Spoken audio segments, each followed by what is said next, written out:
Hello again. Well, we're back in the chapel, and as you can see, this beautiful flower arrangement for Easter. Aren't they beautiful? Uh, Also, I have a cold today, so I'm not my usual ebullient, happy self. And if my voice starts to crack, you know why. Okay? The gospel for the third Sunday of Easter time, that would be May the 8th, is taken from the Gospel according to Luke. That very day, the first day of the week, two of Jesus' disciples were going to a village 7 miles from Jerusalem called Emmaus, and they were conversing about all the things that had happened. And it happened that while they were conversing and debating, Jesus himself drew near and walked with them, but their eyes were prevented from recognizing him. He asked them, "What are you discussing as you walk along?" They stopped, looking downcast. One of them, named Cleophas, said to him in reply, "Are you the only visitor in Jerusalem who does not know the things that have taken place there in these past 3 days?" And he replied to them, "What sort of things?" And they said to him, "The things that had happened to Jesus the Nazarene, who was a prophet, mighty in deed and word, before God and all the people. And our chief priests and rulers both handed him over to a sentence of death and crucified him. But we were hoping that he would be the one to redeem Israel. And besides all this, it is now the third day since all this took place." Some women from our group, however, have astounded us. They were at the tomb early in the morning and did not find his body. They came back and reported that they indeed seen a vision of angels who announced that he was alive. Then some of those with us went to the tomb and found things just as the women had described, but him they did not see. And he said to them, "How foolish you are, how slow of heart to believe all that the prophets spoke. Was it not necessary that the Christ should suffer these things and enter into his glory?" Then, beginning with Moses and all the prophets, he interpreted to them what referred to him in all the scriptures. As they approached the village to which they were going, he gave them the impression that he was going on farther.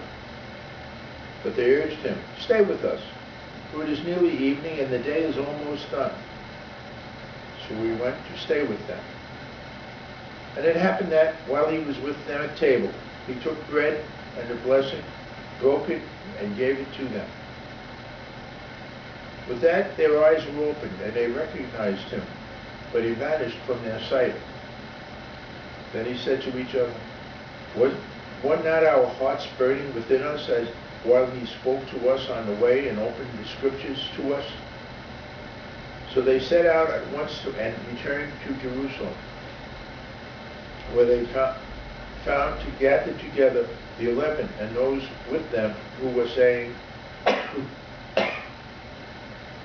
"The Lord has truly been raised and has appeared to Simon." Then the two recounted what had taken place on the way, and how he was made known to them in the breaking of the bread. The Gospel of the Lord. As we continue our celebration of what has been called the Great Sunday, or the 50 days after Easter. See, that Easter is such a tremendous feast that one day cannot capture it. So they spend the church in the liturgy, in the Sunday Gospel, to continue its meditation on this Christ event. That's from now until Pentecost, which would be the 50th day. So this great Sunday. And you'll notice in some of the terminology in the liturgy, they'll say, as we celebrate this Easter, meaning it's still the celebration time. Okay? And of course, that whole the whole time is a time to reflect on baptism. The newly baptized, thanksgiving, the great joy that they had. Those of us who were baptized when we were infants, to renew ourselves and our baptismal promises by reflecting on baptism. And in today's gospel, we have an example that these two disciples of, I think, something that every baptized person has to, in one way or another, at some time or another, has to go through.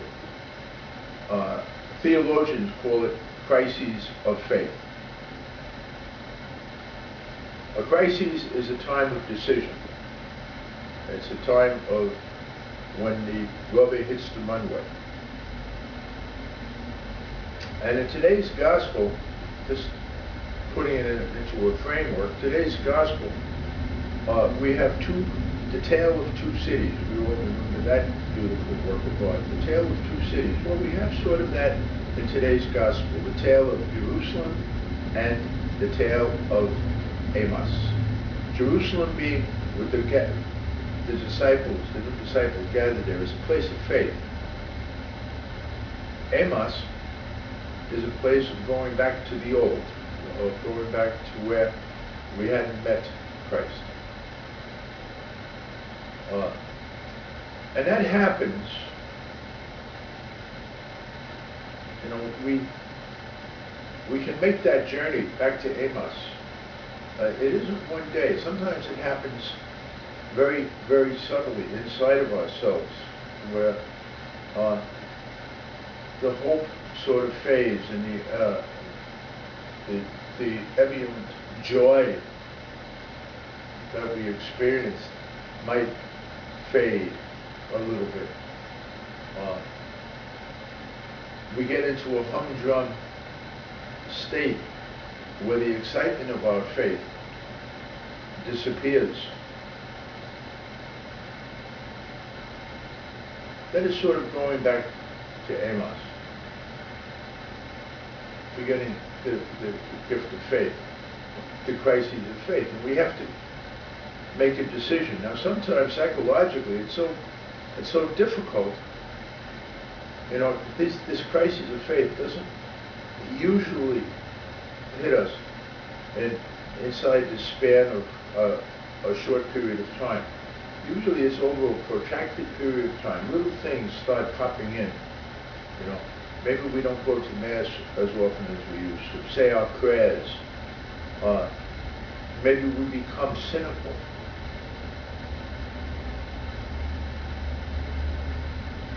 Right? And these all seep in over a period of time.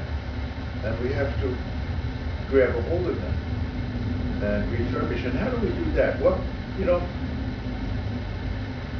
Jesus is a traveling companion of these two people in their journey in this crisis of faith. He walks with them. He doesn't desert them. He walks with them. And I would offer this, that when we individuals see someone struggling with the faith, to walk gently with them. Not to hit them over the head or with dogma, not to hit them over the head, you have to do this and you have to do that. But sort of to grab their hand spiritually and let them know that you are with them in their struggle. Be there for them.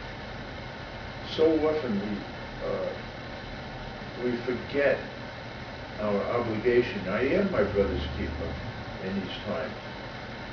And we have to have the courage in helping and walking with people and being the Christ to them. And yes, being the Eucharist, being the bread of life to them. That we have to have the courage. We may be rejected. They may not understand.